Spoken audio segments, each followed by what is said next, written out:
Hello and welcome to the Build With Baer Workshop. My name is Pat Baer. I'm here to build a model kit and to hang out with all of you. I'm throwing the barricade leg of the site, the emote in the chat. If you're currently a subscriber, you can reply with those emotes. If you're not a subscriber, you can just say hi. That's also an option. I want to give a shout out to Harold for hosting the stream. Thank you very much for your continued support, my friend. Appreciate the host. Jam is here. Hi, Jam. But yeah, tonight's going to be a good one. I'm excited about tonight. Saturday night, model kit building stream. We are body complete with our Rase-Two-Ten. We need to put some weapons on this thing. We got to put the shoulder weapon thing on there. We got to build a few more weapons. We did one of Lashbrook is here. Hello, Lashbrook.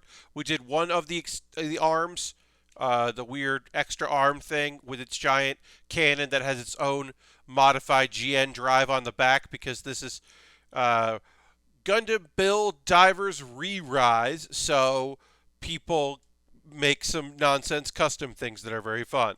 And so yeah, we will complete assembly of this kit. Bobby Dice Roller is here. Welcome, Bobby. And then we're going to start a new kit. We are going to do a manga-only kit from the world of Iron-Blooded Orphans. That's right. It's a kit from the manga. I love it. It's got main character energy, main Gundam-ass Gundam, but also it's got like an arm that doesn't belong on it because it's a bit of a junker, and I just like that combination of like, this is the main character, and also this is a little fucked. I think that's a lovely combination. The Astaroth. So we'll be building that. And honestly, I just like they make high grades of manga-only model kits. I think that is so cool to see. And so I'm excited to put that together. That's the next thing we're working on. In the future, as we now just hang out in the intro zone, I'm going to build an entry grade. The first ever, the only entry grade that exists.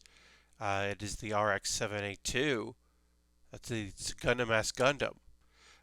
Because you might not know this, but the first Gundam on any new line is the RX-782. The only technical exception to that being that the first perfect grade wasn't the RX-782. The first perfect grade technically was an Evangelion model kit, but the first Gundam to be it was the RX-782. So it makes sense that's the first entry grade, their new line. That's coming in the future. We're not worried about it tonight, but it came in the mail, and I'm just excited that it exists and that I have it. So I was going to say it, but I also wanted to give you a fun fact as we started the stream. I hope you're all doing well out there on the internet. I'm doing okay. It's a Saturday. I'm still a little full. I think I saw an entry grade Doraemon the other day, says Lashbrook. Yeah, I don't know what the entry grades, what other entry grades are going to come out. It made total sense to me to do that. If you're going to put a Gundam out in this line, you start with that, because that is where you go. Ohio, indeed. Hello, Callie. Welcome. Yeah, we're going to get building in just a moment, but I like to do this portion, let people come in that or like, oh shit, it's 9 p.m. Eastern. Or people that are like, well, Pat doesn't actually start until like 9:05, but he doesn't start building until like 9:10. And so I put in that little bit of intro for that. Give myself a retweet, let the people know that we're starting. Go over in here and see, oh, we got a few people liking my tweet. That's nice. It's nice when people like tweets. All right, let's go to the overhead. And yeah, so here we go. You can see we are body complete on this kit, but we have more work to do. We got to do the other arm thing. We've got to build some weapons. The club, which is very reminiscent of the Death Army club. We got to build the heat sabers, the ogre swords, basically. And then put it all together. But we also have to go in and do, basically we're going to do what we did here, but for the other side.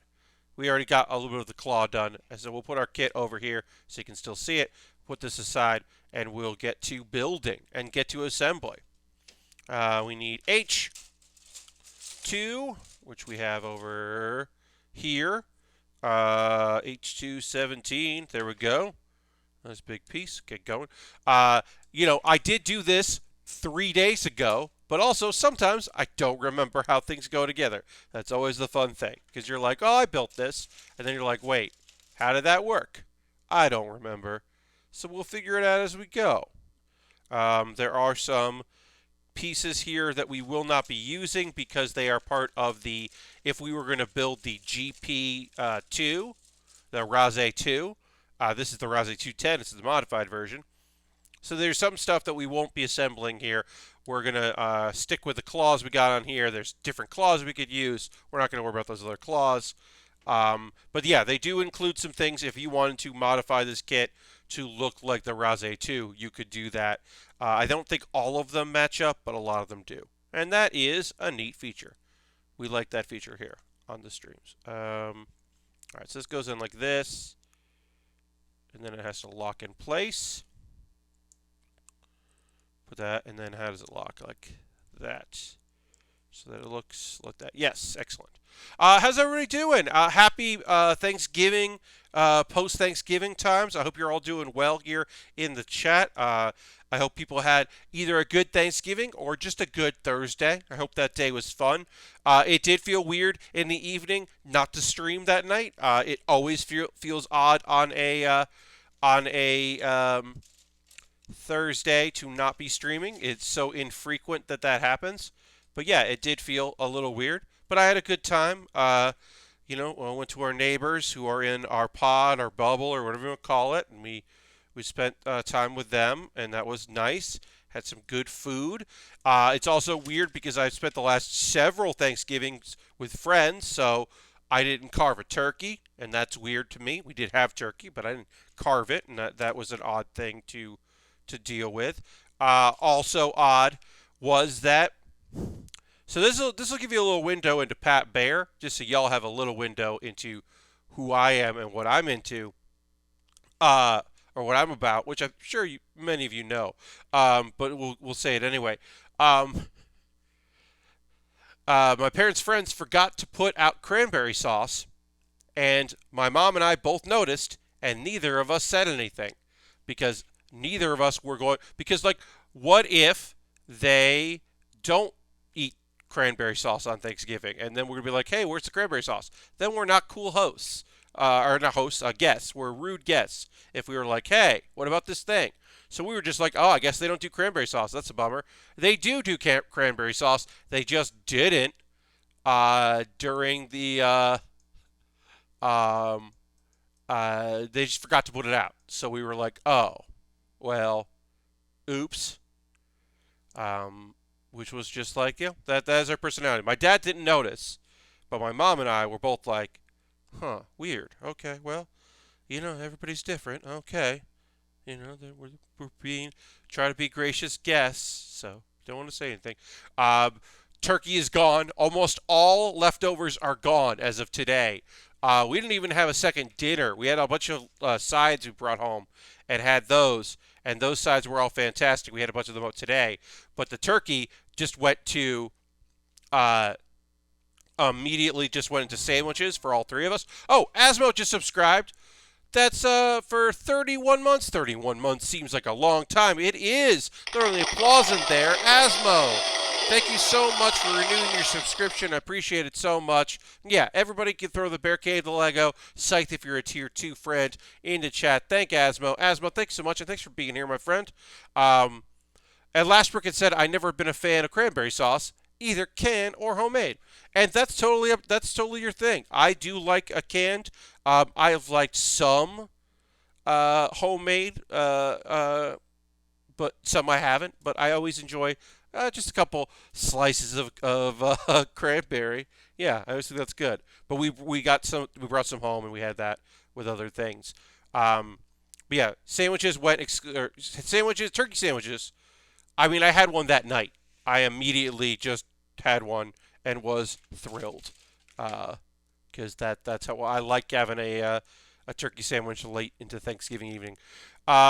I still have some leftovers, but you better believe there's nothing standing between me and a cheeseburger when this stream is over. Wasmo, hell yeah, get that cheeseburger when it's time for when it's time to cheeseburger. Get that cheeseburger. You do you. You have fun. You enjoy it.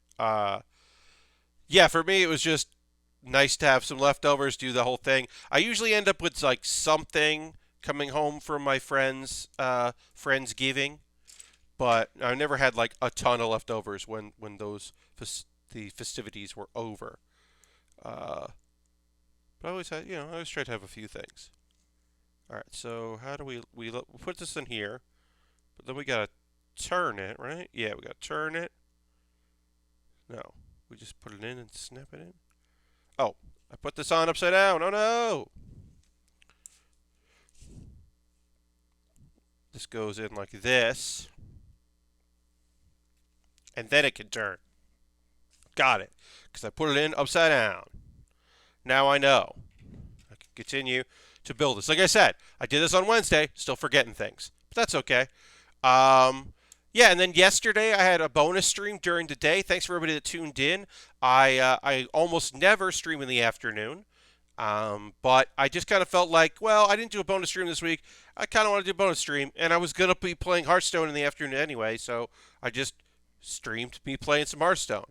Uh, and had a couple fun games, got a little tilted, lost a game I probably shouldn't have, won some games very easily, lost some games that were very annoying. Uh, you know, it was a mixed bag, I will say, but it was fun to play as I'm kind of like zoning in on the decks that I enjoy right now and the new version I've been playing of. I will say the new version I'm playing of my um, Evolve Shaman. I'm really enjoying right now. It's good. And did a little chores around the house. My parents picked up some uh, wireframe reindeer with lights on them for the yard. Now, way back when, my mom was the first person on our block to get those reindeer. This was like years and years ago, uh, and like we like had somebody like was making them, like it was really a like DIY, like small business kind of thing, the guy that was putting them together. So we got those like early on. We got into that, and they haven't had them since they've been down here in South Carolina. But this year, my mom was just like, I'm getting them, and they're smaller than the old ones we had, and I think they look neat. But I had to assemble those because they had a few components that needed to be like put together, and I think they're gonna turn out great. Look real nice in the yard. That's a little bit, just a little bit of a couple of things in there. I will say this. I packed things like I didn't know. I still don't know how long I'm going to be down here, right? So I did some packing, but I haven't packed like everything in my life to come down here. And one thing I didn't pack that I kind of wish I had was my Santa hat, because I have a full Santa costume, and I knew I wasn't gonna bring the Santa costume down here, but I did entertain the thought of bringing um, like some of like just the hat to have it for streams, and also for handing out presents to the family. Those are things that I was like, oh, that would be fun. But alas, that is not likely because I didn't pack it. I mean, I could buy a new one, I guess. I could just buy a Santa hat. Kind of feels weird to do that, but I could. Um, but yeah. Uh, I mean, we can talk about Christmas, y'all. I'm talking about it right now. We can talk about Christmas. It's almost December. Not quite. My patrons out there, anybody out here who is a patron, could see that I put out my end of the month video. It's usually a good indication it's towards the end of the month because I put out my Q&A video that only goes out to patrons. But yeah, I sent that out, and yeah, it's because it is almost the end of the month, so we gotta like get ready for the season. It's gonna be a weird Christmas, but we'll make do. I think we'll all like figure it out.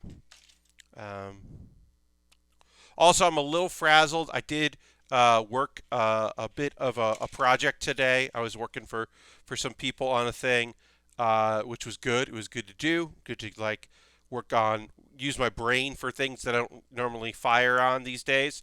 Um, I'm behind on an anime, y'all. When I talk about anime in the next hour, uh, I'm not going to talk about Jujutsu Kaisen because I did not watch that episode. I had to make a decision about what I was going to watch and what I was going to get caught up on in the time that I had, and that is a show that I did not get caught up on. Uh, and I think that's okay. It's all right. I'll get caught up for next week. I'll talk about both, or I'll get either that, or I'll talk about it on Monday because I have less anime to talk about on Mondays anyway. So I figured that'll work out. I need H. So let's get H. Yeah, here it is. Whoops, sorry, these are stuck together. Oh no. There we go. But yeah, I got a little randomly busy, and you know, I'll be honest with you, folks. I was pretty happy to be busy. It's nice to have things to do. There are some days where I feel like I didn't do anything, and I am surprised that the hours rolled by. And there are other days where I'm like, oh, I have an agenda. I got stuff I got to get done. Okay, I got to do this and this and this. And I very much 100% completely and totally very much appreciate those days. The days where I feel like I am like I've got so much going on and I got to get the things I want to do done. It is so nice to have those days because they often feel few and far between. All right, so this goes in like that. Brisket is so good, says Julie. Hi, Julie. There was a post by someone who brought what they thought was turkey from a butcher, stuck it in the oven, and turned out to be brisket. And I'm definitely doing that on purpose for Christmas. Yes, I saw that post. They said, like, you know, because it was thinking, like, don't unwrap it. It's in a thing. You just, you know, don't unwrap it until you cook it. And someone took them at their word and then ended up cooking a brisket. Brisket is great. And if brisket's going to be your holiday, you know, thing, like, that sounds rad. I say go for it. Brisket is fantastic. That is a thing that I certainly enjoy. But yes, I think that's a very good call.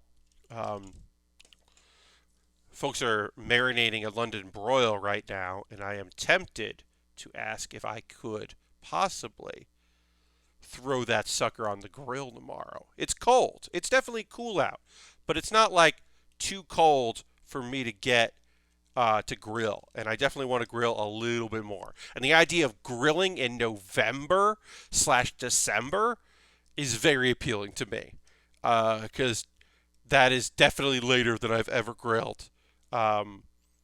So I'm like, what if I did that? So I'm theorizing if I'm going to bring it up. See if I can put that on the grill and take care of it. The problem with grilling a London broil is that it's going to marinate for a very long time. There's nothing wrong with a good marinade, of course, but it is harder to grill a thing that's marinated because you don't really get a sense of how the meat is like cooking on the outside, or you know, and you need obviously check the temperature on the inside.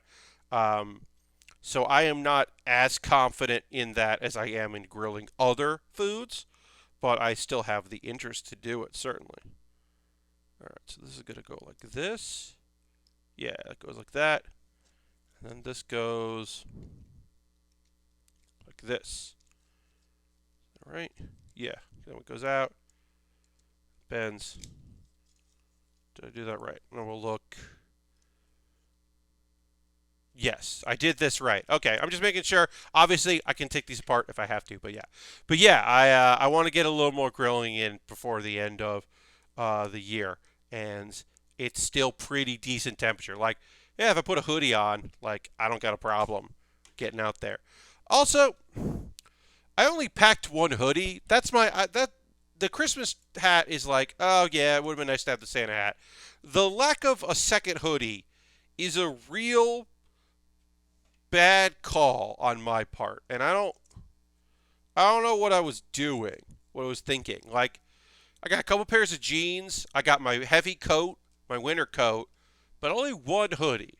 And like, it's gonna get chilly. I'm gonna need a like more than one. Uh, and I definitely goofed on that, y'all. I definitely should have brought more than one hoodie with me. Uh, but now I get to ask for that for Christmas, I guess. Give me a second hoodie, because I completely beefed it on that one. Yeah, I don't know. I don't know what I was thinking. I should have brought more than one. Let's see. I did not purchase anything on Black Friday. I uh, looked at some things. I bookmarked some things that I'm interested in, but I at no point at all purchased anything. Uh, so cannot tell you about my cool purchases, anything incredible that I got that I'm like, oh, I can't wait to build this because I did, or these cool things or this cool game because I did none of that. I did uh, no Black Friday deals. Did anybody do any Black Friday days? Do you get anything? You know, you're waiting for Cyber Monday, perhaps. You're picking up stuff today and Small Business Saturday. Y'all, checking out some stuff. Uh, let me know if you're picking up anything cool out there. I always like to hear if you're making any big gnarly purchases or anything like that. All right, we got to build the other of this. We built one of these cool things. We got to build the other here. Go in here and then. All right, so we need this. We need here. Last week, I nearly bought an Xbox, but instead decided to get a fancy gamer chair. Okay, Lastbrook, I will say that you might be able to get another Xbox by the end of the year. Gamer chairs, like fancy chairs, those are hard to come by. So I hope you enjoy your big gamer chair. I hope it's everything you wanted it to be, and everything works out. Hell yeah! But yeah, if anybody purchased anything, as I said, feel free to let me know. It's like I like hearing what y'all are into, what you're getting up to. So if you picked up anything on this holiday, feel free to let me know. Okay, I already did that. So we do this. And you trigger there. Yeah, I mean, I'm going to look on Monday. I'm not expecting to pick anything up on Monday. Waiting for some money to come through on some things before I start making any big purchases. But I am like keeping my eye out on model kits because my backlog is not that full. I have the Astaroth, which we're starting next. That's cool. I'm gonna I definitely want to get that. I'm excited to put that together. So I got that. I got the RGM. I got the entry, the RX-782 entry Gundam to put together. I'm excited to try that out and be able to tell you all about that. But I don't have and then I have the a Lego Brickheads thing for Christmas, for the Christmas stream, to get into the holiday spirit and do that. And then I do want to do my free. I do want to do. I have the plans now to do a Lego free build and build a cool Lego mech, which I can do at any point. I got some keto cookies from a small business down in Georgia. Hell yeah! USA Gundam Store had some stuff on sale, as well as 15% off code for the entire site. Yes, USA Gundam Store. They're doing their sales. So if you're looking to pick up some Gundam stuff, didn't look like any model kits were really like incredibly on sale on Amazon. I saw a few things that were like cheaper than they've been, and of course I have like Honey to track things. I use the Chrome extension Honey. So there were like a few things that I was like, oh, this is better than it's been, but like nothing that I was like, this is incredible. So yeah, I didn't see a lot of incredible deals, but I saw plenty of like good deals. Yeah, so check out USA Gundam Store. Um, Premium Bandai, I was like, oh, maybe they have something on sale. They had stuff on sale, but the only model kit they had on sale was their like $200 model kit that was $150 or something like that, which is a great deal, but also no thank you. Asmo says, I think I'll see if there are any sales on Yakuza 7 this weekend, Monday, but I can certainly wait on that. Yeah, my review of Yakuza 7 is it is a very good Yakuza game and a pretty okay JRPG. It is clearly a game made by people who really know what they're doing with Yakuza and definitely love, but also certainly haven't built a modern JRPG or a throwback to a classic JRPG, because that doesn't grow and doesn't like build up in a way that I would like. It's very much like, oh, they're gonna get better at this if they keep going in this direction. If Ichiban becomes the main character for like another game, they'll get better at what they're doing here. They'll refine it and grow, and then maybe like hire some people that know what they're doing with this kind of a thing. I would love to see that, but right now that part of Yakuza 7 I'm not loving, but I'm loving a lot of everything else in it. Everything else in it feels like a very good Yakuza game. Um, so that's kind of just my feeling on that. F we're here. We need I2. Let's see, do we have that piece we need? 12. Yes, here's 12. But yeah, otherwise, I think I might be done buying games for the year. I mean, I'll keep my eyes peeled if there's something small coming in. If Frog Detective 3 comes out, I don't know if it is. I have no idea. I have not kept up with that, so I can't tell you if Grace is making Frog Detective 3. If Grace makes Frog Detective 3, I'm gonna buy it because I've really loved Frog Detective. So that to me is a no-brainer that I would pick that up. But as I said, I do not have information on that if that's something that's coming up. But usually usually Grace puts it out in December, and the last two came out right around the time I felt like I was done with my Giant Bomb Top 10 Games of the Year. But then that came out, and I was like, fuck, I gotta play this. And both times it ended up on my list, and I think it would have ended up anyway if I had all the time in the world. But considering I was like, well, I want to play this, and then crunch through, Frog Detective 1 and 2, totally worth picking up. Recommended by me. They were on my top 10 list.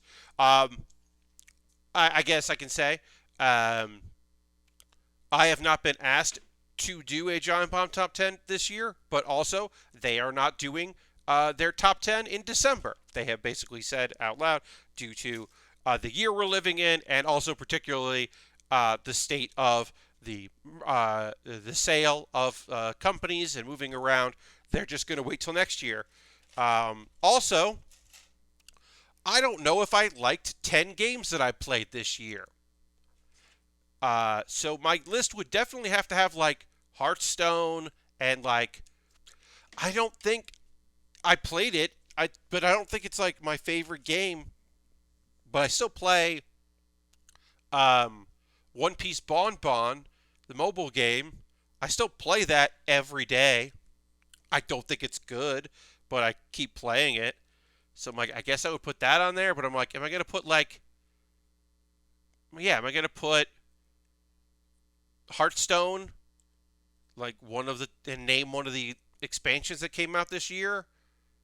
I don't know, maybe I will. Like, am I going to put, like, Yakuza 7 I really liked, but like, did I play 10 games I really liked this year? Did I play 10 that came out this year?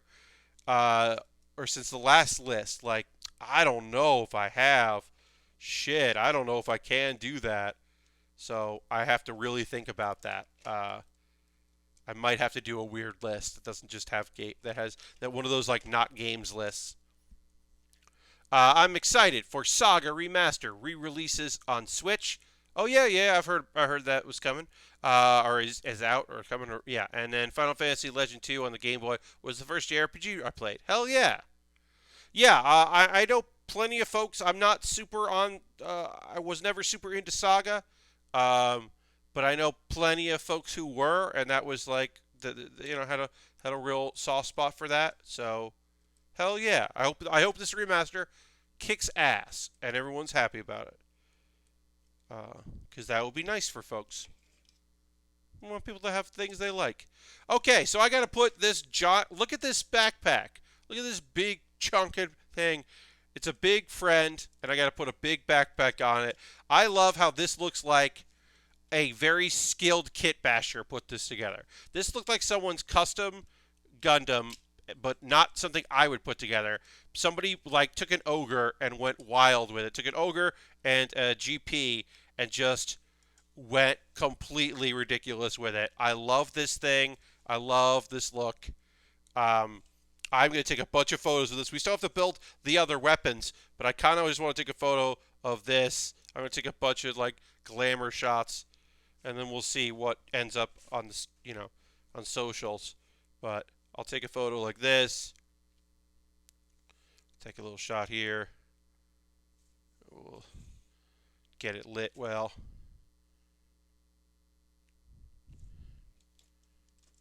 Let's take a bunch of photos here. And then a thing you can do with this is you can, oops, this does come apart a little bit more than I would like. You got to be, you don't have to baby it, but you got to be a little direct with it. So you can do this and open up the weapons here. I'll show it to you in a second. Let me slide this out. Yeah. Yeah, so these don't, they've got a good range of motion, these claws, but yeah, I think they're a little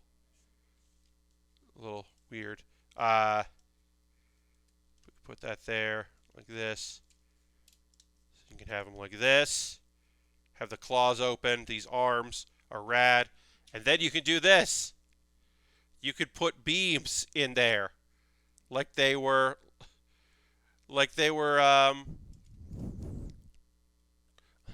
we'll do it like this. I think that's cool. Basically you have your shoulder mounted arms that can house your beam sabers. And that is awesome. So we'll take a photo of this. This kit is wild, and I love it so much. Let's get like that. Yeah, let's do it like that.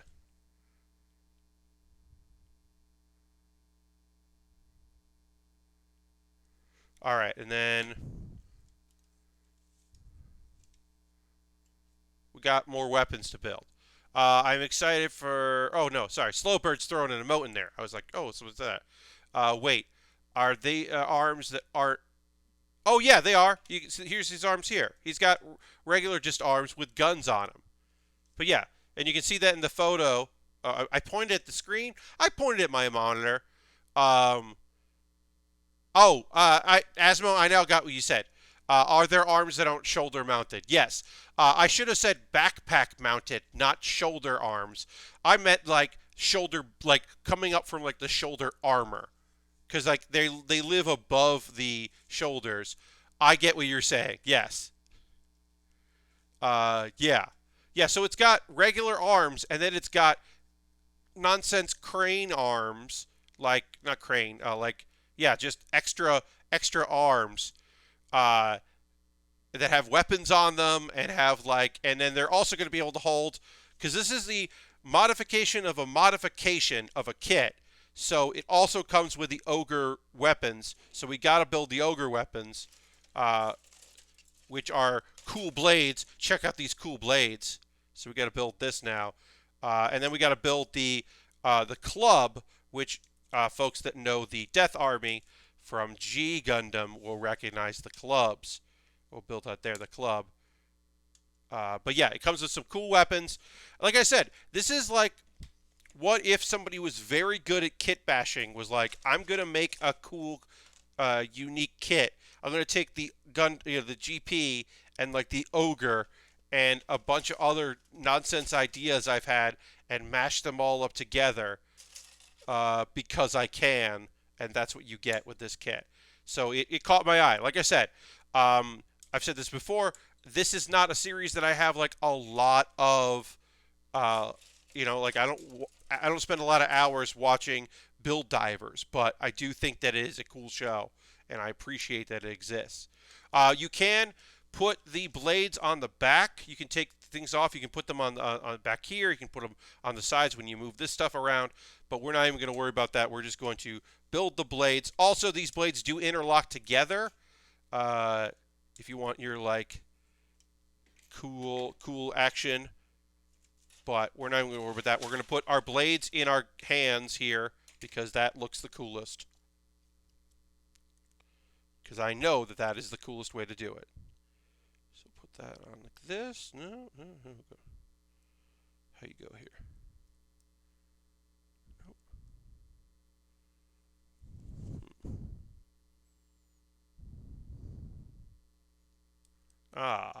Under. That. No.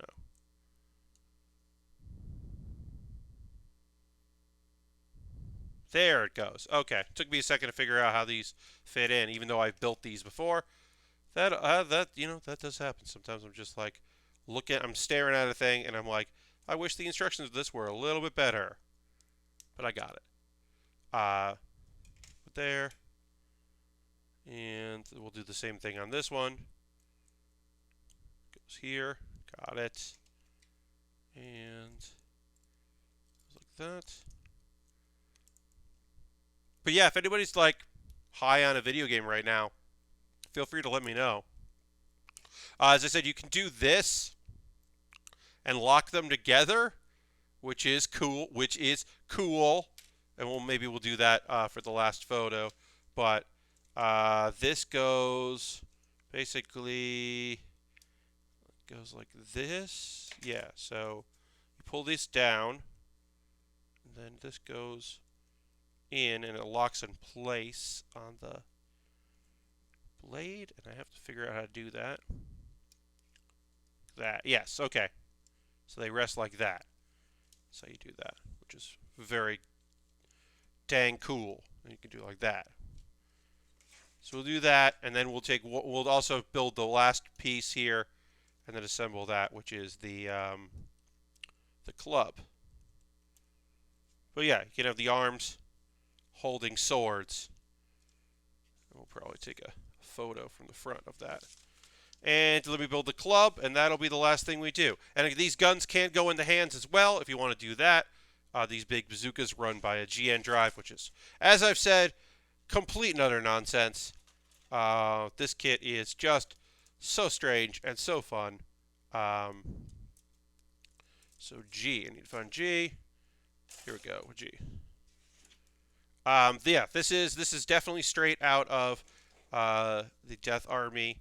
It is both a club and also a gun, and that's silly, but we do like that around here. I'm back into Bug Snacks. I took a little hiatus from Bug Snacks. I am back in. I am still enjoying Bug Snacks. I do think that it is a full game that is crying not to be a full game. It is begging to not be a full game. It wants to be like an experience, in my opinion. It wants to be like a cool idea, and it's a full-fledged game, and I think that it suffers from that. But that's just my opinion, you know? That's just how I'm feeling about it. I want to love it more than I love it. I'm glad it got made. I'm happy it exists. I'm having fun with it, but it is not my favorite game of the year. And maybe is not is not as good as it could be, I'll say. All right, so that's going to do it for our kit here. I'm going to take a photo of this thing standing up because this is just wackadoo and wonderful, and I'm so happy about it. It just holds weapons so well. It rules so hard. Let's get these in here like this. Do one like angled. I mean, look, why not have extra arms? What do you need? Why not have 4 arms? Why not? Why just have 2 arms? What are you doing? Who you trying to be? Have lots of arms. Looks rad. This thing looks rad. Put it here so you can see how rad this thing is. This is a great kit. Totally awesome. Maximum arms. Indeed, slow bird. Like, just have a bunch of arms. Who are you? Oh, look at you with your 2 arms and your 2 legs. Why do you even have legs? You're a mech. You're a Gundam. Throw in a bunch of other shit. Have fun. Your mobile suit, you could just have a bunch of stuff, and who cares? Have big guns. Have big guns that you can take off here. Look at this. You take this gun, and boom. Now you can hold it. Why have it on your shoulders when you can hold it in one of your arms? You can't put it in this arm. That's okay. You can put it in one of your smaller arms. Because you have small arms and big arms. Nonsense. Wonderful nonsense. This kit was a delight. I'm very happy to work on it. Asmo says, I'm enjoying AC Valhalla, but I have a super frustrating experience with the quest. I had to go, the goal to kill a priest. Done. Then got the objective to escape the area. I wasn't being actively hunted or was in any kind of danger, so I thought I'll try to fast travel closer to where I know it wants me to go next, and it let me, but I still had to escape the area objective. That was a bummer. So basically, even though it was like, one, it let you fast travel, you still had to you had to escape it the way they planned they planned for you to escape it, because they assumed that you would escape by following, like, on foot. So they didn't bother, one, not letting you fast travel, or two, counting fast travel as you escaping the area. That seems weird. That seems weird, Asmo. I'm sure there's more to come, because you said there was. But that's a little suspect right there. I don't love that. All right, so we're gonna move on to our Astaroth. This is the Astaroth Gundam. This is from Iron Blooded Orphans manga. That's right, the manga. This is oh yeah, that is a cool looking kit.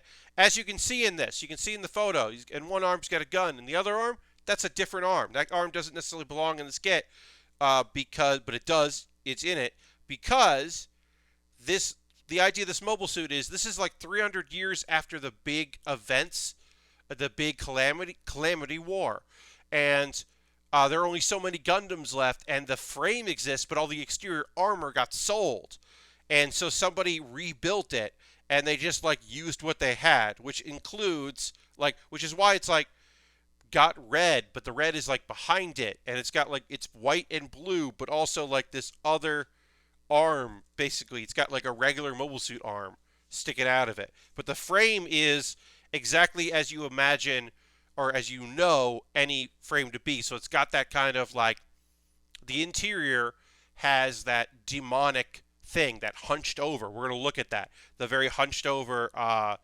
mobile suit thing that Gundams from this show have.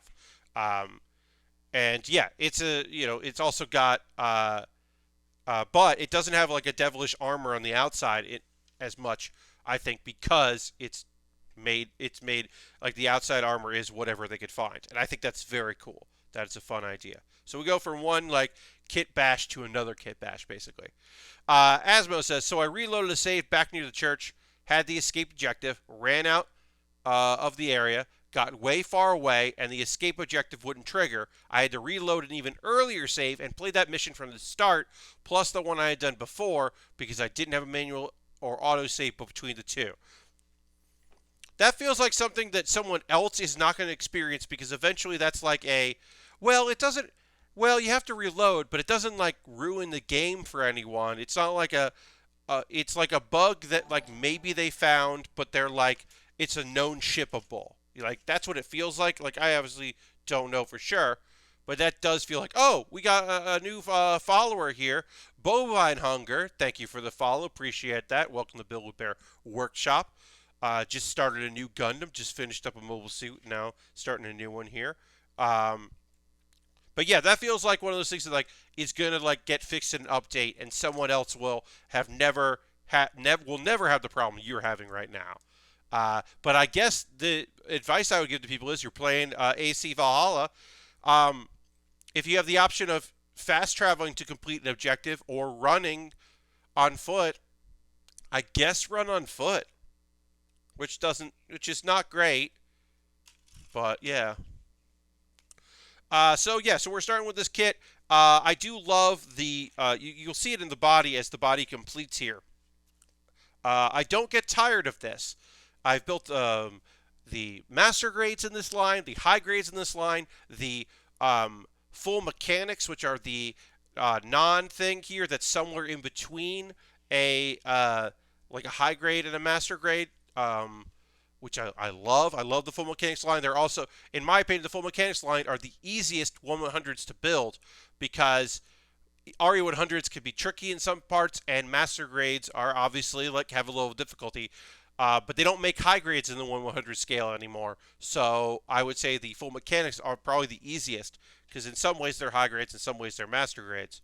Um, but it is, yeah, I never get tired of the internals of these kits. I feel like if you build one of those Gundams, you can build the skeleton the same for all. And then it's just whatever cool choices they made on the outside. Honestly, I feel like it's totally my fault. I should have known better than to fast travel during that kind of objective. Well, Asmo, like I said, they let you fast travel. They should have put in a thing like in Fallout, you can't fast travel, modern Fallout, you can't fast travel if there are enemies around. You got to deal with the enemies or you got to move to another location. They put that in. There's a reason they put that in. They you shouldn't be able to fast travel if you're supposed to escape from an area. Like that feels like an obvious thing. Just disable that until you complete your objective. And like I said, I feel like other people in the future won't have to deal with that because they'll patch in a thing where you have to like run on foot until you trip it before you can fast travel. I mean, I don't know for sure, but that is my opinion anyway. Maybe they'll never fix it, and a bunch of people will just run into that issue. But yeah. Good evening, Dirty. Welcome, welcome. Happy to have you here. You're just in time. We're just starting a new kit, working on this Astaroth, which if you're an Iron-Blooded Orphans fan, you're like, I don't know what this is from. And it's because it's from the manga. But it looks rad, so let's put it together. Now, have I read this manga? No. I don't know. I don't think it's available with English. I mean, translated traditionally anyway. It could be in, or legally, it could be in a fan sub form, certainly. There could be scanlations of it, but we don't. Xandra, whoa! Xandra is rating with a party of 31. Hello and welcome! Wow! Let's throw the Bear Cave leg of the Scythe emote into chat, folks, and show the folks that are coming in with Xandra what the wonderful work that Xandra did on my emotes. And yeah, welcome everybody. Oh, pardon me. Hi. What a lovely evening zipping through the ceiling. Indeed. Welcome everybody. I finally finished a stream while you were still alive. Yes, Xandra, well, that's the nice thing about having folks, friends on the West Coast, is that my friends on the West Coast often are streaming when I'm done on the East Coast, even though I stream kind of late, quote unquote. All right, well, everybody that just came in, you don't understand what's about to happen here, but I have channel points, and Dirty just redeemed some channel points, and now I have to do a thing. So I'm going to hit this gong that I own, so I'm going to do that. So I did that. Now, what's up with this? Why is this a thing? What's happening here? Let's go. We'll go to the intro portion here. What's going on with this? What's happening? What am I doing here? I own this because my roommate bought it. My former roommate that I used to live with bought this for a sketch comedy piece because he's a comedy writer. So he bought a sketch. He bought this, and then he moved out and left it. And I was like, well, what, am I not going to have it? I'm definitely going to keep this, and I'm going to make it a channel points thing because channel points are silly, and why not? I also have this. I've had this for almost a year. This is my soundboard. And Jam is redeeming that I play some sounds on my soundboard. This was a Christmas gift from my mom, and I was like, and channel points I think had barely been a thing when I got this, so I was like, okay, so I got that, and then we'll do...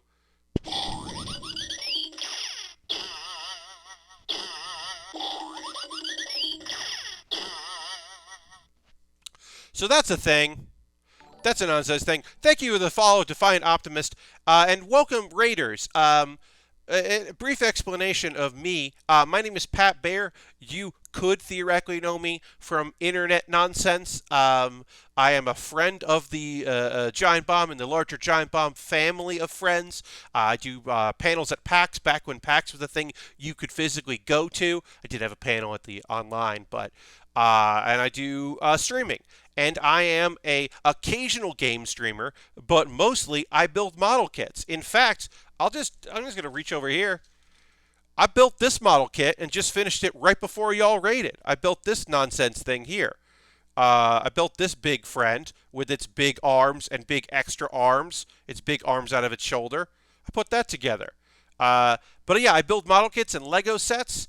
I missed doing it in my life. This was a thing I used to do all the time in my life, and I stopped doing it for a very long time. And when I was thinking about what kind of streamer am I going to be, I want to stream.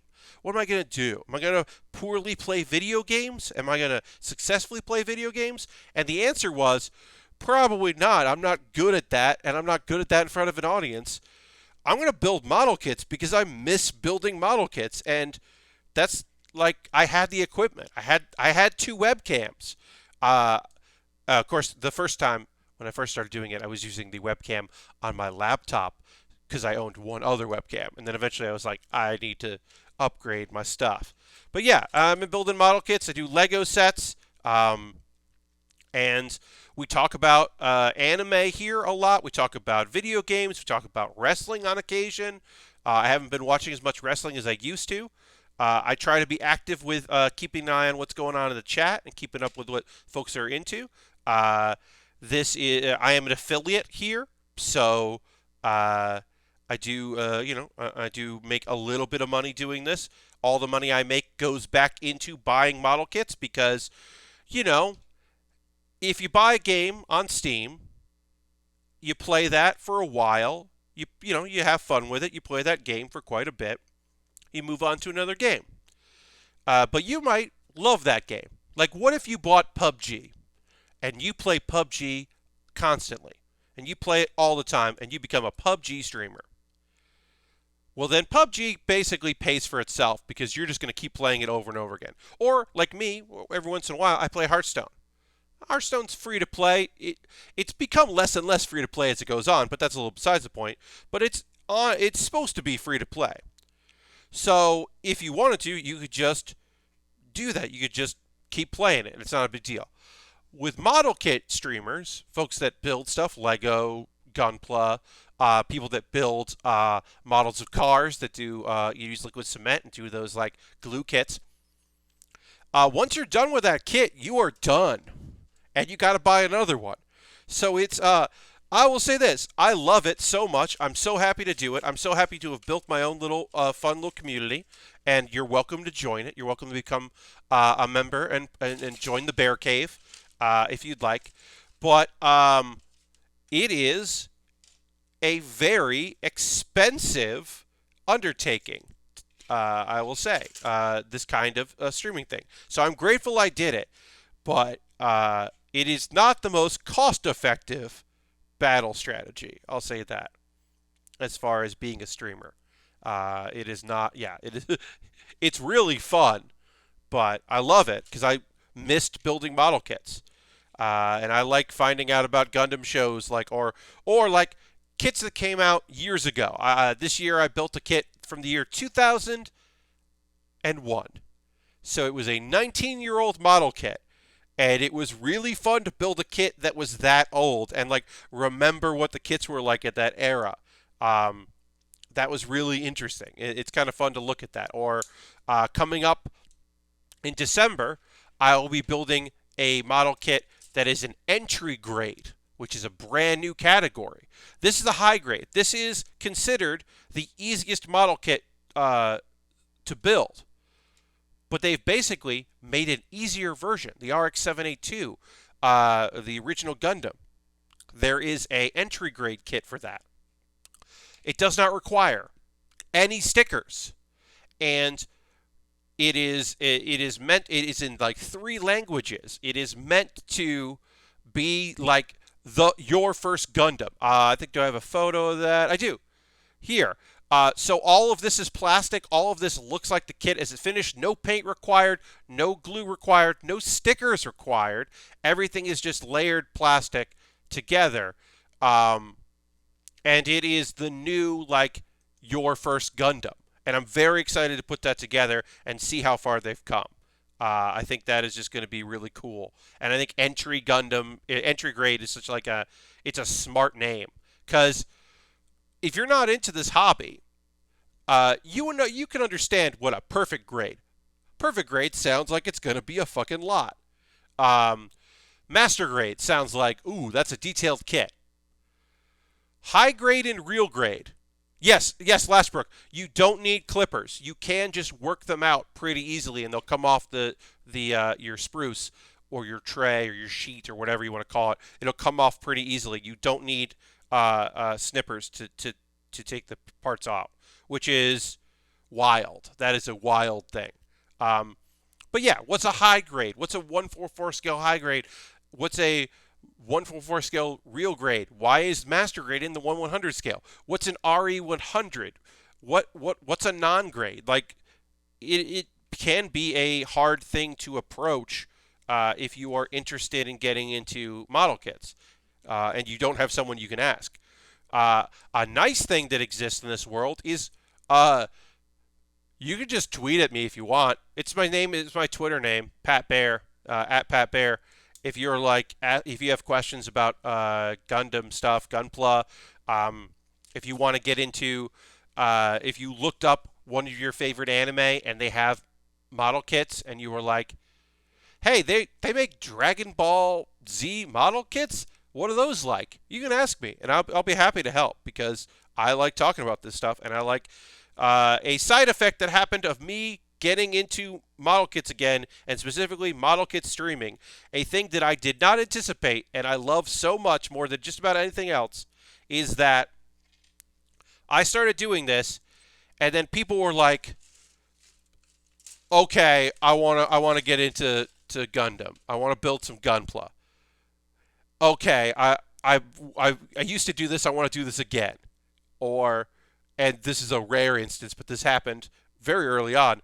Hey, my daughter came into the room while you were building something and asked me questions about Gunpla, and now we're building Gunpla together. And I'll tell you right now, folks, when I got that message and I got photos attached of the kit they put together, I definitely cried because that was not a thing that I was expecting.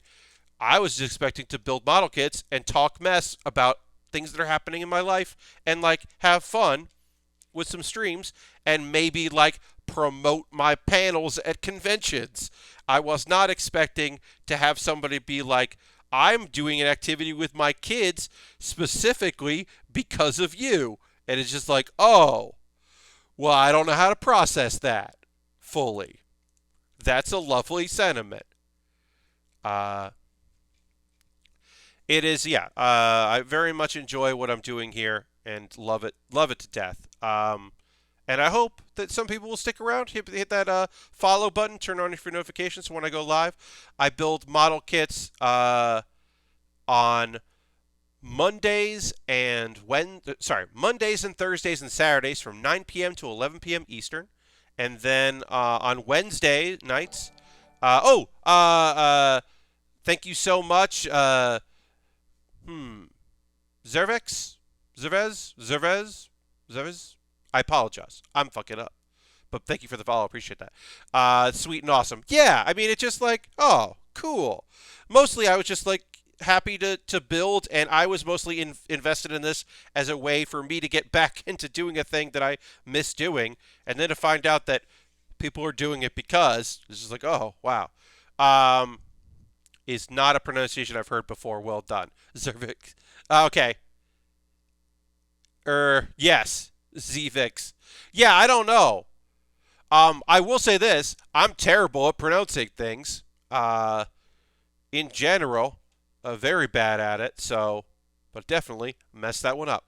When it comes to Lego sets for your channel, is there any way there's really insane expensive kits like the Ultimate Millennium Falcon will be worth it to you if you knew you could work on it for a month plus of streams?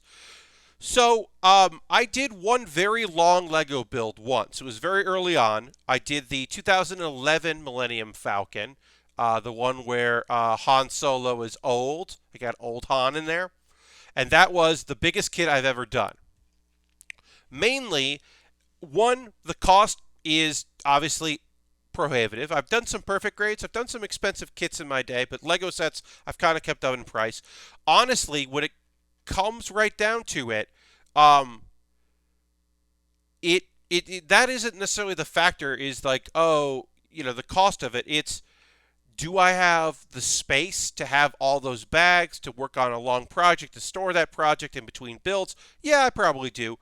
But I'll be realistic about this, and I often don't think about these things, right? I often don't think about this stuff. I try not to think about this stuff because I think it's detrimental. Less people watch my Lego streams than my Gundam streams. Like, a noticeable, far less people watch them. And if I'm interested in doing Lego, like, I like doing Lego, so I will do Lego. But the idea of like a month of a Lego project, knowing that for like a whole month, I would definitely feel like that would be probably a bummer. And maybe it would turn around because I'm doing this epic big project and it's different than doing like a Lego 3-in-1, but like, I did the Burger Monster Truck, which is one of the coolest Lego sets that has ever existed because it's a monster truck of a burger truck, and it's got a big burger on the roof of it. It's one of the coolest Lego sets that's ever existed, and my numbers were really down for that. So like, I don't know, like doing a huge Lego thing, like it would just be a bummer if like 5 people were watching. As I said, I try not to think about numbers. I'm doing this for fun. So I try not to think about it, but it is a little demoralizing when I do something like that and just not enough people watch it. Mother used to joke about naming me when I was a kid. When I was 13 and needed an internet name, it turned out I did not know how to spell it, and I've stuck with it. Okay.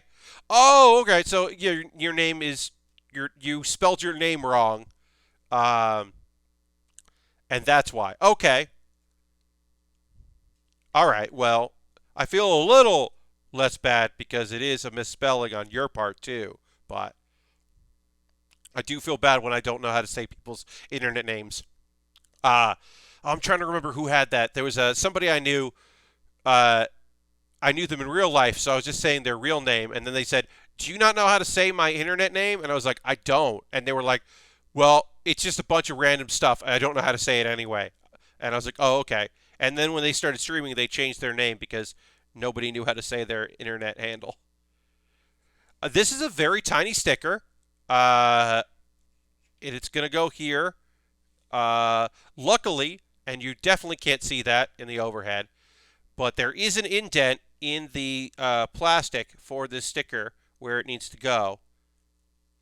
And it is very small. That is definitely a downside about a high grade, is that sometimes you are using stickers. Stickers are doing a lot of work, which is a bummer. So normally I take a pause about an hour into the stream, and I do my kind of like, I don't know, I call it my pause for the cause. It is like the part, like, I don't take a commercial break. It is me like selling myself. And I'm not going to fully do that here. I'm not going to do a full version because we do have guests, and I would like to give you some model kit building as we go, and I don't want to take 10 minutes out of my stream, which I normally do, to, sell my wares. But I will say, if you came here from Xander's stream, so I will show off Xander's emotes. I will say, give me a follow if you haven't already. If you like model kit building and conversations, we are going to talk about anime in a bit, but I wanted to show off the emotes. All those emotes are made by Xandra, who I commissioned to do the work because you pay people to do things. If you want to do it, you especially pay your friends. My rule of thumb, Pat Bear's rule of thumb is, if someone makes you something cool unprompted, you say, "Hey, thank you so much. I would like to use this in the future. Can I pay you to be able to continue to use this? Or is this just a fun thing you did and it'll just live and I'll retweet it and be happy about that?" And if you commission someone, you commission them with the understanding of what you're being used for. So Xandra made my emotes with the understanding that I was going to pay her. Dirty modified the emote. I love that. I was going to pay her for using this emote. And then also, I would use them like on occasional promotional things like my Twitter icon, like icons on things. And that was the understanding, right? Now, if I ever used this art that she made in anything that was going to make me more money than Twitch streams, I would, because this is, I would go, "Hey, can you do another version of this, but like make it way bigger and more detailed, because I would like to use it for a t-shirt or something like that." I would approach her and we would figure something out. Because even if you love art, you spent time on it. Time is money if you're doing it on your own. And I would expect that. If I do creative work for someone, I expect to be paid for it. And if I'm getting creative work for somebody, I expect to pay them. So it is awesome to be able to give my friend some money to make a thing. It's so cool. And then my friend made it. And like, what? Is my friend going to do a bad job? No, because they're my friend. So like, they're not going to, so they're going to let me know like, "Hey, this is taking longer than it should have." And I'm going to go, "Sure, no problem." And they're going to go, "Hey, do you have more reference photos for the idea you had for this?" And I'm going to go, "Yes, of course I do." And then I'm going to get like me as a Lego person or me as a Death Scythe and like my favorite my favorite Gundam, or my logo, the Bear Cave logo, which I have on a button, which I don't have here. Those are in storage in New York, but I have buttons that are that design that I've given out for free as a way to be like, "Hey, you're part of the Bear Cave." And it makes me so happy that I've been able to do that.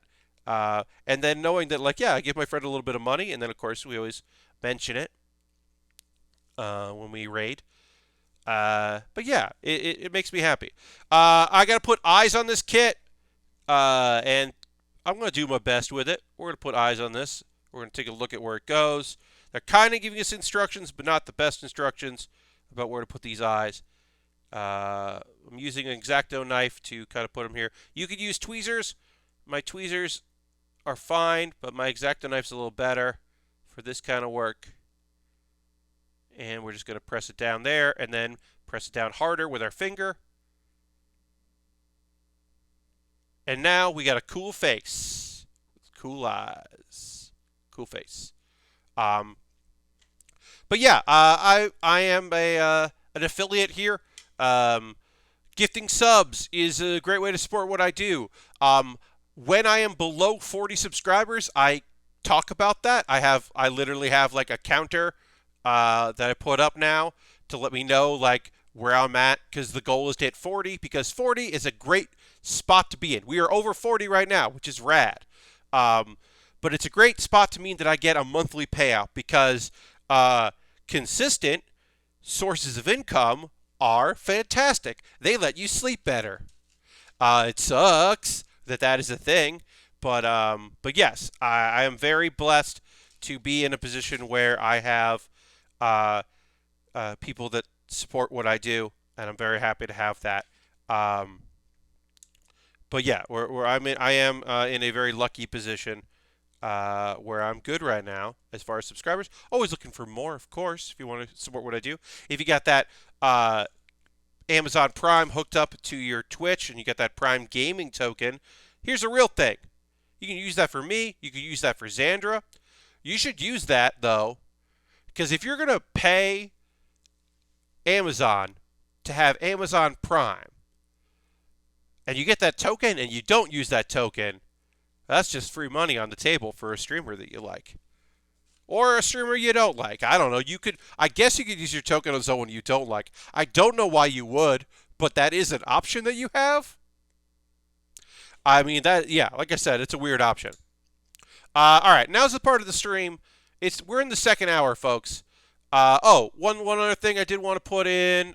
Sorry, let me go find this. Gotta check in on Nightbot. So I upload all my VODs to my YouTube channel, but I have recently changed that a bit. I modified things because uploading 2-hour videos that I don't monetize doesn't work great when I also then upload 15 minutes of videos that I think are rad and I would love people to see. They don't see them. So I am moving all of my VODs to a new YouTube channel, which is there, and eventually when I get enough subscribers, it'll be called Pat Baer VODs. Right now it does not have a custom URL. It is just a bunch of whatever. But that is the plan, is eventually I will be able to do that. So all my VODs are going to go there, and then my YouTube channel, which is youtube.com/PatBaer, is going to be focusing on a series I do called Baering the List, where I rank things. It's part of my year-long project where I do a video a week of a style. This is like using Tier Maker to rank things. But I also have Pat Baer's Anime Club, which is a video series where I talk about anime. Different topics, different themes. Sometimes I do reviews. Sometimes I do, like my most recent video is a video dedicated to shows that I wish I had watched sooner. You know, a show like Haikyuu. Haikyuu is a fantastic show that I really got into during the pandemic. But I wish I had gotten into it months and months and months ago, years ago. Because it's a beautiful story about just guys trying real hard. Boy, some folks who really love volleyball. And did somebody say anime? Yes, Christian. Welcome, Christian. Happy to have you here again. We are talking anime. A thing about Haikyuu that is amazing is there's one guy I don't like in the entire show. There are teams. It's a sports anime. You're supposed to root for your boys or girls or non-gender conforming friends, but you're not supposed to like the team. Gotta go. Have a good stream, Pat. Thank you. Haikyuu, more like Achu, indeed. But Haikyuu, like I said, it's different from other sports anime in that I root as soon as a team, finishes. They beat the good guys win. No matter what, as soon as it's over, I instantly love that other team because they're full of people that love volleyball and think volleyball rules just as much, and they're like care about each other and they care about their teams, and there's a set of twins right now, very good volleyball boys that are twins that I can't wait to love. But right now I can't because they're keeping my boys down. But so what's his dumb name? That's bad. That's bad. I apologize for that. What's his name? I don't enjoy the good blocker, springy-haired blocker guy. I forget his name because I hate him. He's like fine, but I didn't come around to liking him. Yeah, maybe. No. Suki is redeemed himself. You go, no, he's on. Oh, yeah, I forget. He's a guy that looks like he's a villain in an anime. Because he was just very good at blocking and messing with people. And I'm not a big fan. Suki I came around on. But here's the thing. I understand things enough about how to write a show that I understand that you got to have some people, you got to have a wide variety of boys on your team. If you got a team of volleyball boys, you got to have some variety in that team. So you need the guy who's like, I'm not sure why you're playing volleyball. I don't think you have a passion for it. you do have a passion for it. I like that. I like, and also long-term growth and change. I think that's rad.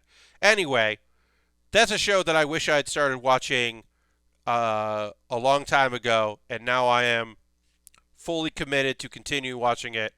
Uh, yes, Christian. Yeah, yeah. So I don't know. It's the guy that you're like, that's a villain character.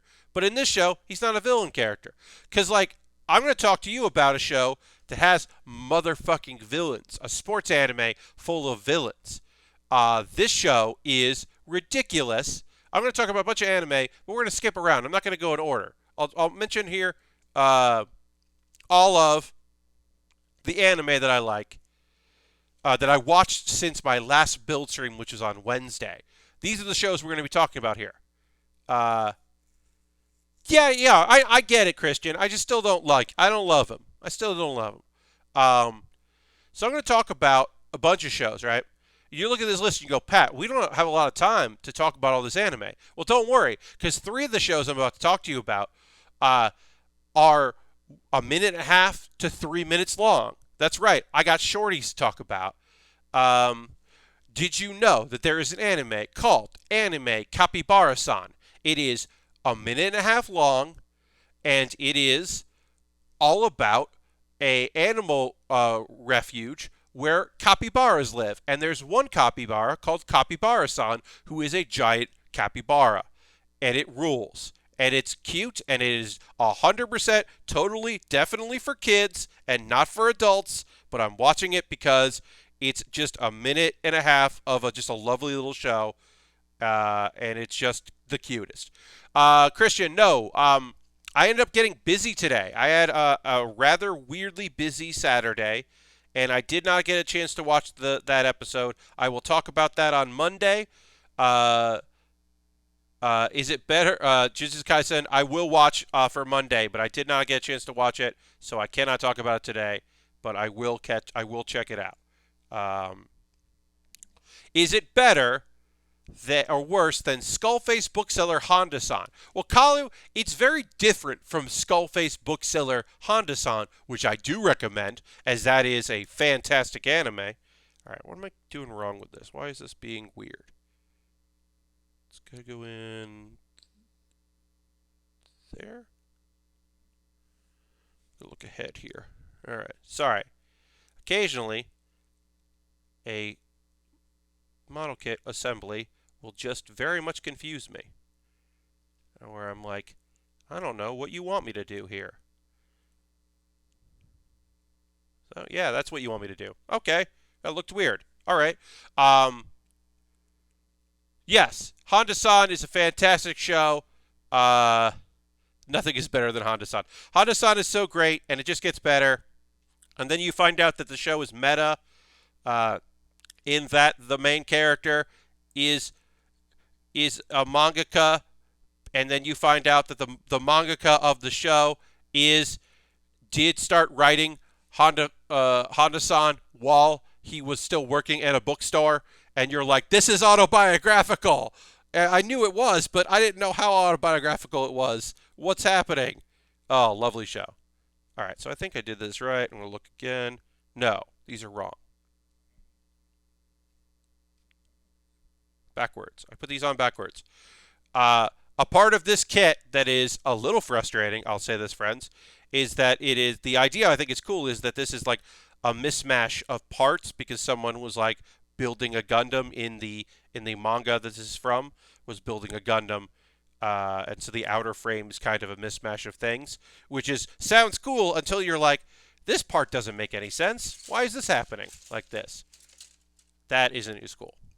Anyway, I know they're different, but it's still a Capybara-san. My mind went towards it. I understand, Kalu. Anyway, Anime Capybara-san.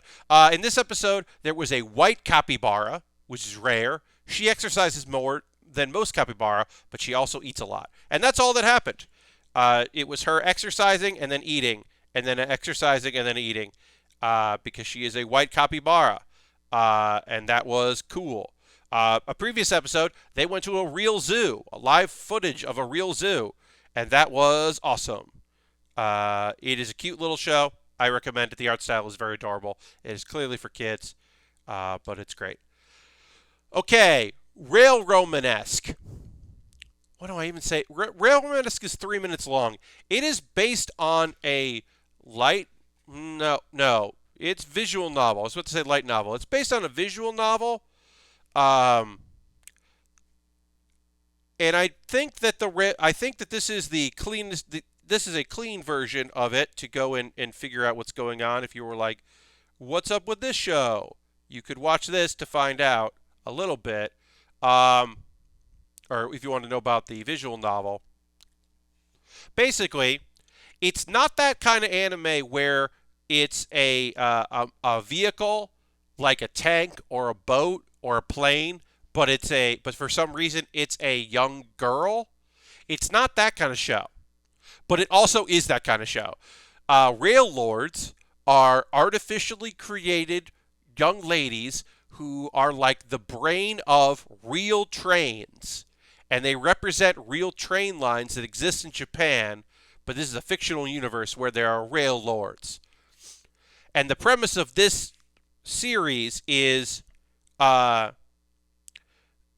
train travel is going out of style in Japan, in this fictional Japan. And so the rail lords are coming together for the Rail Lord Summit, and they're like coming up with merchandise ideas, and it's just an excuse to have a bunch of different characters from the show kind of work together. And if you're thinking to yourself, Pat, are there Yuri vibes? The answer is yes. There are a lot of Yuri vibes. So the latest merch idea, because we are several episodes in, I think we're like 8 episodes in, 9 episodes in. They want to make ticket holder things like the kind of envelope things, the purses that you have for your tickets that are extra long, made out of materials from the area, because that is a thing. A lot of the merch ideas are like a thing that also promotes the area, because then people will be excited about it.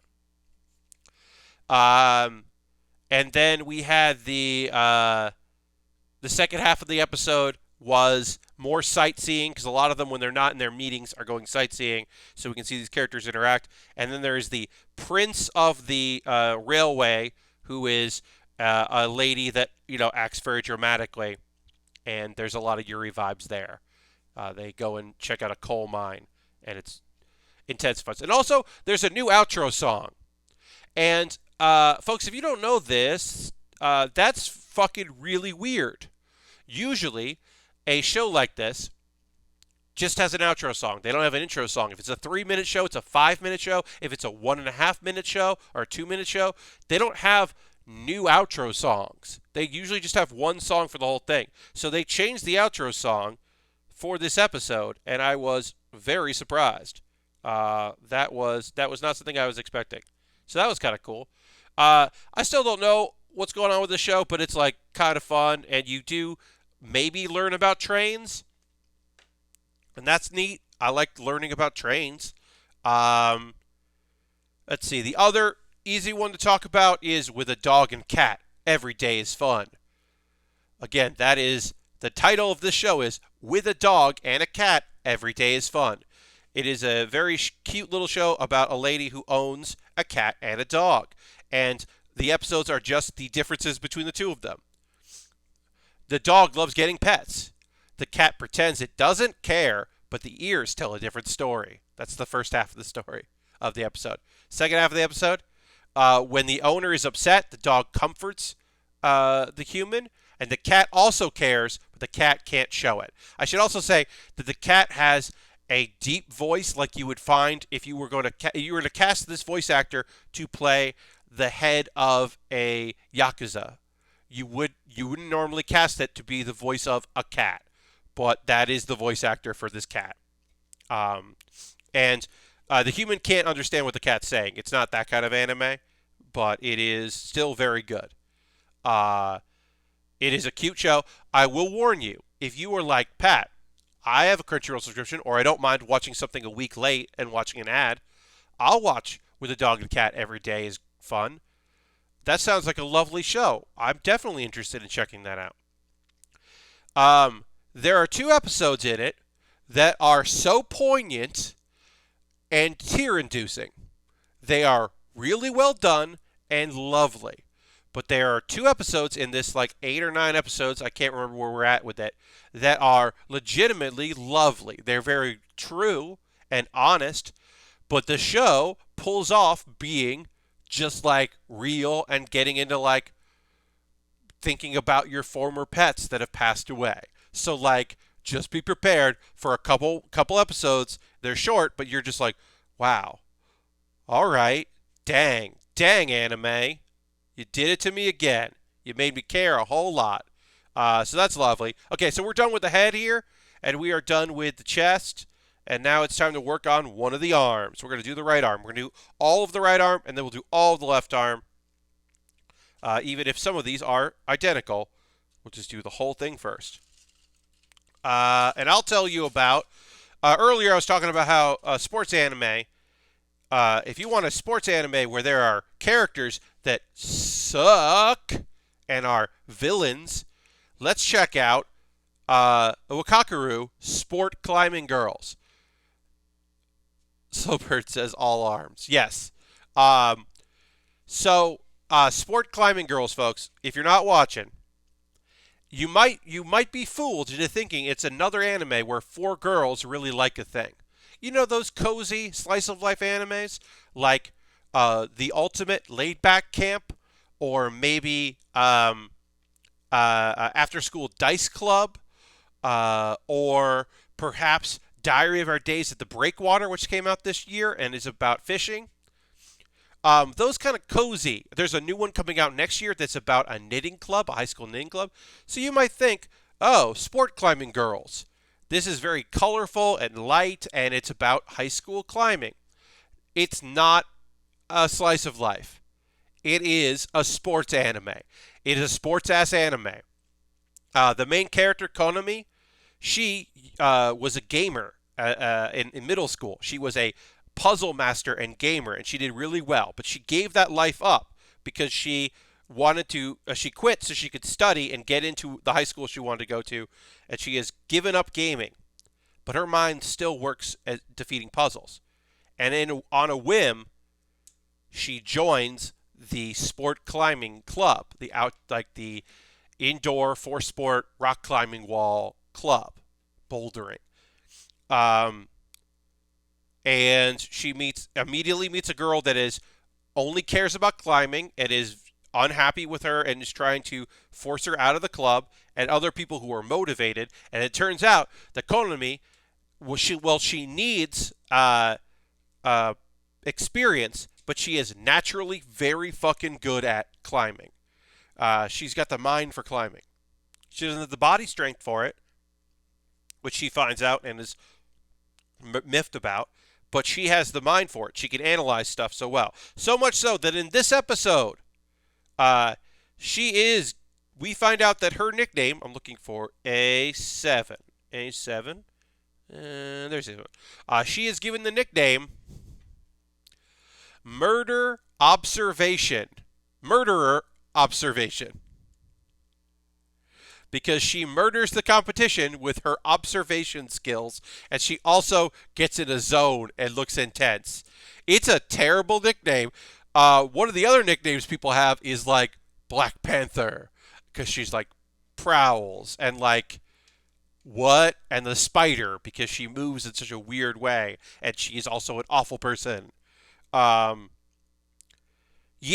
So this show it's taking some twists and turns. We had a 6-month time dash, almost 6 months,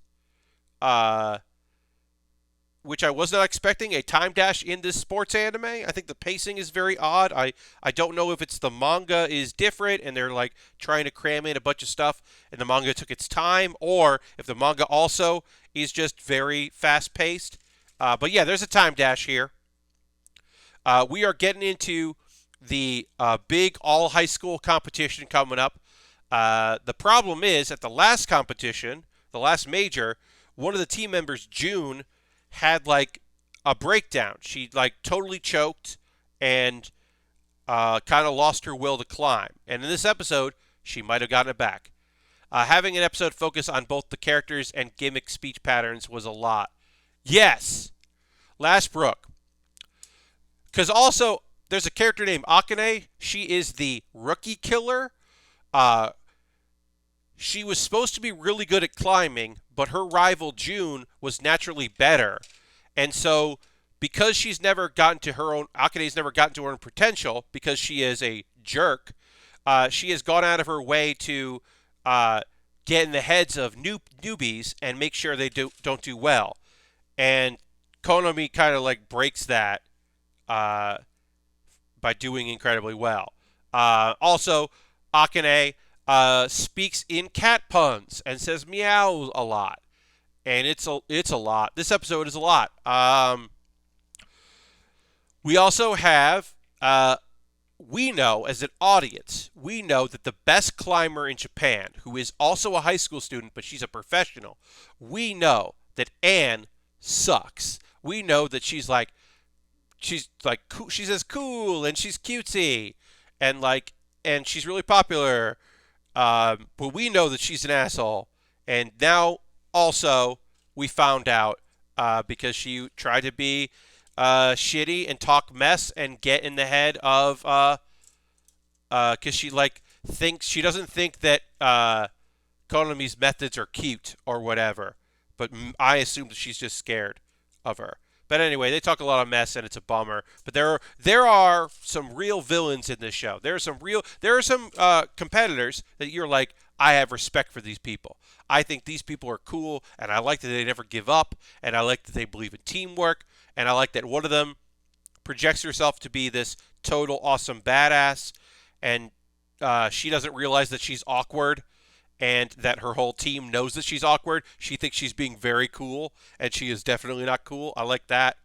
But yeah, this show is also weird, and it's the kind of sports anime I generally don't watch, but I'm sticking with it. I don't know. Also, if you're a professional, you shouldn't be allowed to compete in a high school competition. Like, even if you are in high school, if you're a professional rock climber, competitive rock climber, you shouldn't be allowed to, like, join a high school competition. That feels like they should say no to that. Right? I mean, I don't pretend to know a lot about the sport, but I feel like in any other sport, if you're just like if you're still in high school and you get signed to an NBA basketball team, you should be able to play in, like, your senior year tournament. And that's different because you're on a team or whatever. Or like, okay, I'll say this. If you join the PGA Tour, you shouldn't be able to play in the, in your country's high school golf tournament because you went pro. Once you go pro, you shouldn't be able to do amateur. I don't know. I just think that, I understand for storytelling that is going to be your ultimate adversary, and so you need to include that ultimate adversary, and this is a way to do it, and it's an easy way to do it, but I just think that, I don't know about that. I don't know about having a professional compete in a high school thing. That seems weird to me. Anyway, sport climbing girls. Now I'm going to talk to you about a show called Gallon Dino. And if you're not watching Gallon Dino, you're missing out on a very weird, strange show that you should get on board with. Gallon Dino originally started airing earlier this year and went on hiatus due to coronavirus when Japan went into shutdown or lockdown. They stopped production because half of it is animated and the other half of it is a live-action show. So they couldn't keep working on the live-action portion, so they put it on pause. Well, now it's back. Gallon Dino. Gallon Dino is the nonsensical, weird, wonderful story of a gal, bleaches hair, wears a lot of makeup, is maybe a tough person, but may not be, but is perceived to be dangerous, partier, who one day wakes up, and there is a dinosaur. A cartoonish blue dinosaur is just in her apartment and continues to live there. And they have adventures, and there are other characters, and they're fun, and it is a silly nonsense show. Now, that's the animated version. The live action version is often the same story that then takes its own twists and turns, or its own parallel story. Like the live action version started with, instead of Kate, the gal, it featured a character actor, a gentleman, playing the character of Gal, with no real understanding of why that happened. Then a minor character who is a parody of Death Note appeared, who is also the same actor, played the same character in weird live action portions of Pop Team Epic, because it's the same production company. Pop Team Epic works on this. So they had a random character who is a parody of Death Note appear in the show.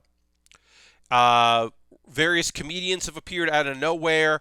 Last week's episode featured a reference to Mission Impossible 1 that has not returned and maybe never will.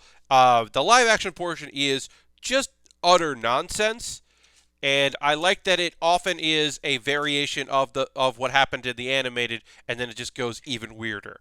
I will say it's been more like, and lately, like odd, and way less, wait, what the fuck just happened?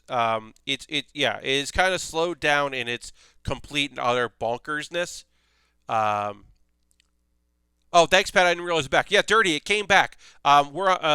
Episode 9 came out today. Episode 8 came out last week. It had aired for 7 episodes, and they restarted the season because in Japan it's airing on television. So they restarted with the first episode, and now they're back to new episodes. So Gal and Dino is on Funimation. If you don't have a Funimation account, you can still watch them like a week behind. And yeah, so this episode, the animated was fun. It was just like, oh, also there are claymation bits, but not real claymation. Animated stuff to look like claymation that happens between the gags. That is sometimes like silly, but often really good. And then today's episode had Dino tripping a breaker in the apartment and then freaking out, and then everything was settled. And then it also does it again, and that's the end. It was a quick little gag, and it was silly. And the second one is about how Dino loves napping, just loves sleeping, and we get to see what Dino's dreams are like, and they're really weird and great. And then we see a stop motion of another dream that is a nightmare, and that's great. Also, a thing that I really loved is the second half of the episode. Dino is wearing the hat that Kata got for him on his birthday, which was the last episode. And this show throws away so many gags that I like that it was like, he would be wearing it. We'll keep the hat in. That was just a nice little bit of continuity in a nonsense show. To have continuity was great. Okay, the live action is they're having a lazy day. Kata hasn't had dreams lately. She writes down the dreams that she wants to have. And then we see Dino's dreams, and they're all psychedelic and weird. And then this next sequence is odd. It's Dino is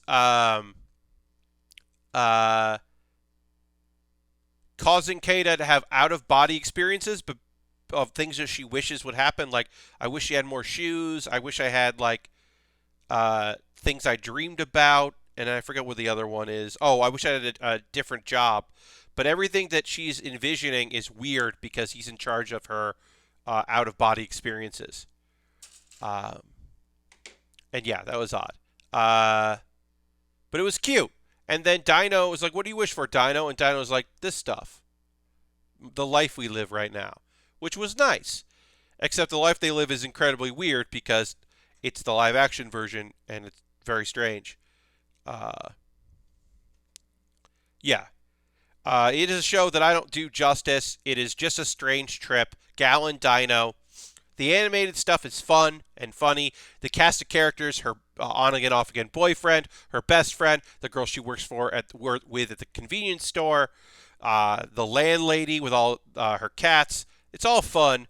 And then also the Dino, who doesn't speak. I should make this very clear. The Dino does communicate, does not speak any language, and it is just a good time. All right, so we built one arm. I should say that we got to start working on the other arm because this is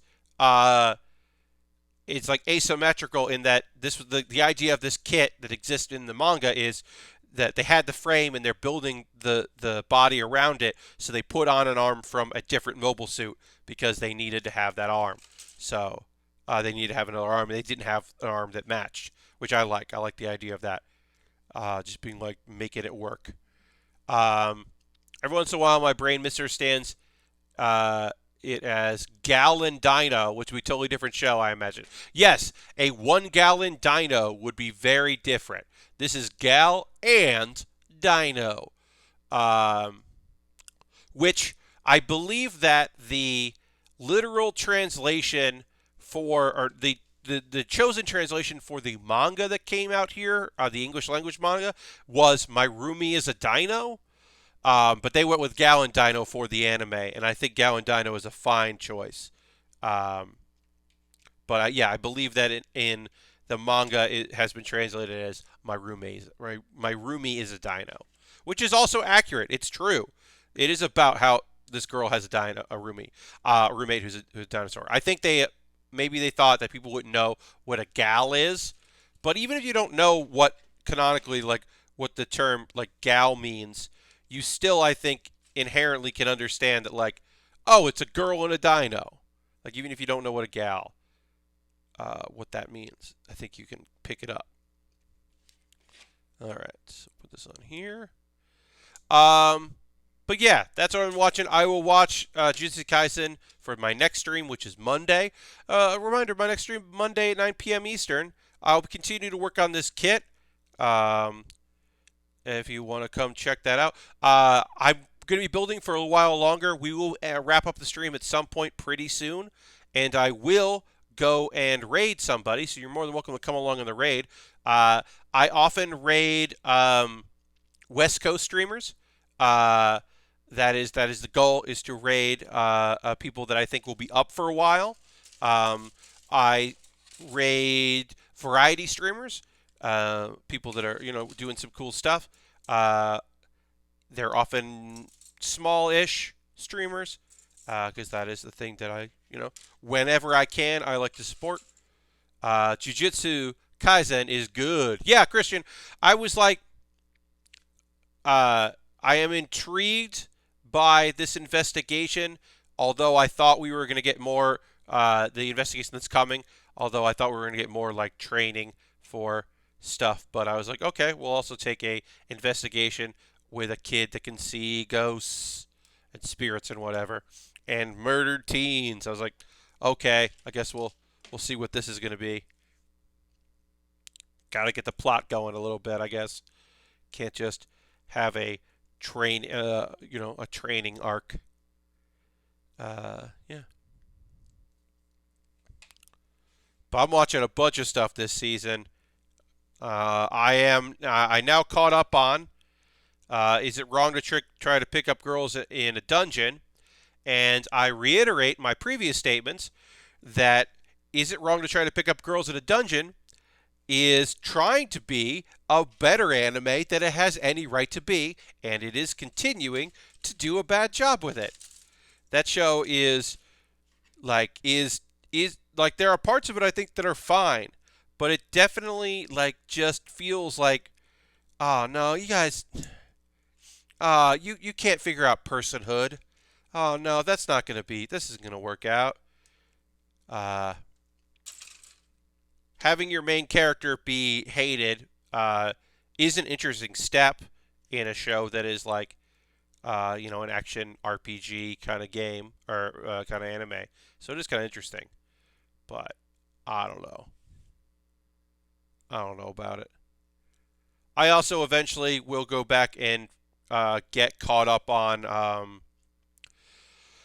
think I'll finish. I don't know. Maybe I won't. But I'm thinking I might finish. Uh, I'm standing on a million lives because I do watch isekais. I am a fan of isekai as a genre. But I think of the three that came out this season, um, by the grace of the gods, Kuma Kuma Kuma Bear, and I'm standing a million lives. That's my least favorite, and I kind of stopped watching because I was like, meh, I don't know. But I might finish it up.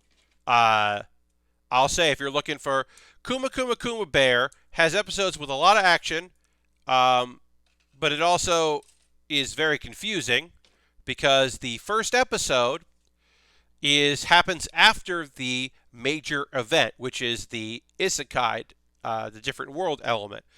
So the watching order, if you're going to pick up Kuma Kuma Kuma Bear, because you think the name is great, because it is a great name, you want to see an overpowered character in a video game-esque world who is just, incredibly overpowered. And all the ladies that think she's rad because they're into her bear style.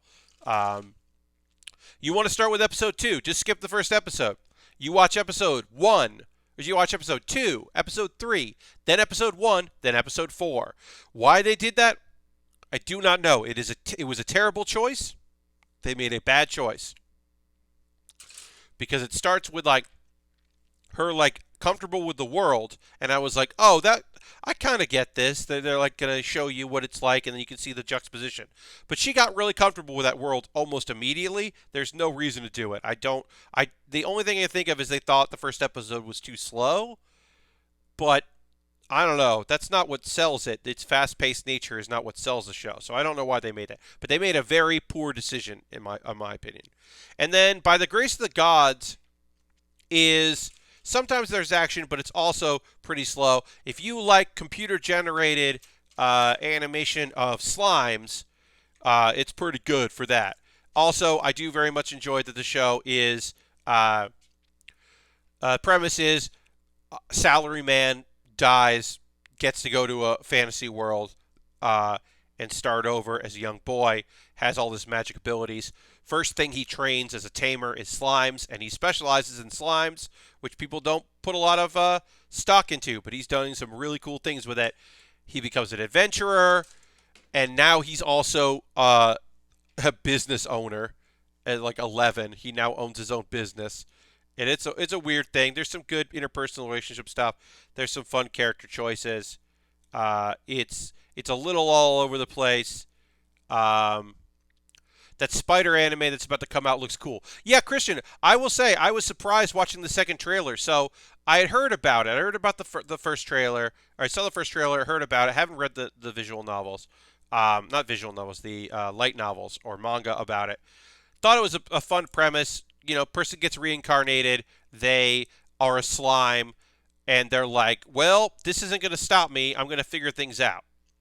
The thing I like the most about it that is more like an Aura-Fuerte vibe than a slime vibes, that time I got reincarnated as a slime, is apparently there are other people that also got isekai'd, and she's the only one that got isekai'd as an animal, or, a snake, or a monster, I should say.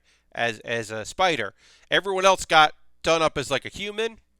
So she's like, what happened? Why did this happen?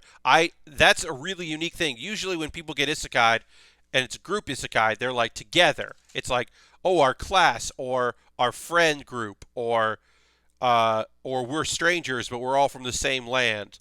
But different time periods. Whatever. It's rare to have all these characters come over and they're all humans, and then one girl's a spider. So yeah, it also kind of reminded, like you said, about Aura-Fuerte, where a bunch of characters came over, and one of them got definitely shortchanged, but then through determination and edgelord rage became a very overpowered character.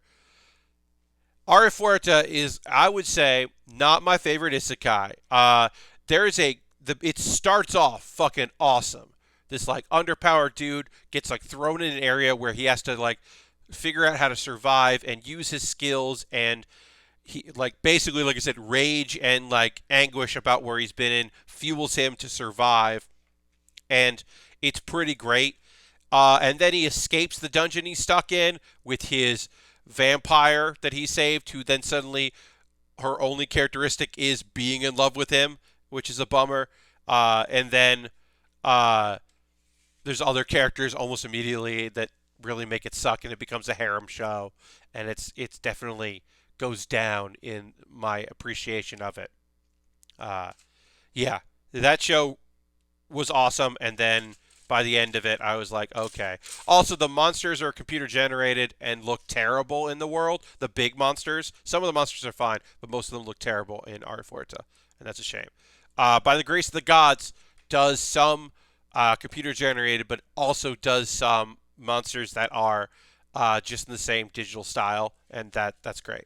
All right, so I got to take a photo of this. This is where we finished off today. We are going to go raid, so feel free to come along on this raid. I'm going to go find someone awesome. Everybody that stuck around because of Xandra's raid, thank you so much for doing that. I appreciate that very much. That's rad of you. Thank you for hanging out, choosing to spend some time with me. As I said, I stream on Mondays and Thursdays and Saturdays, 9 p.m. to 11 p.m. Eastern. I model kit build like we did tonight. On Wednesdays, I play something else. I actually don't know what I'm going to be playing next Wednesday. I have to figure that out. But I try to do that. And let's see. Who are we going to go see? Nina is still streaming, I believe. Let me go see if Nina's still actually streaming. I gotta wait for a little bit, but I think we're gonna go raid Nina Marie, who is a game designer and lovely person who you may know as a previous name of Hentai PhD. She is no longer streaming under that name, which is fine. That's her choice. But Nina rules. She often plays scary games, and I don't love those, so she's not right now. So we're gonna go raid her as she's playing Assassin's Creed. So we'll be able to go check that out here. Um, but that'll be fun. Let's see. Why didn't it start? It didn't. There we go. Yeah. So we're gonna go give her a raid. Feel free to come along on this. If you don't want to, you don't have to. But I would love if you could. And feel free to check out okay, it's follower or subscriber only chat. That's good to know. But feel free to come along. Thanks so much for watching. I really appreciate y'all being here. And we're going to go on this raid. For new folks, feel free to come check it out again. Also, keep watching Xandra, because obviously you know that Xandra rules. And have a great night, and I'll see you in the next Build with Baer. Goodbye, everybody, and let's go on a raid. Goodbye, goodbye, goodbye, goodbye.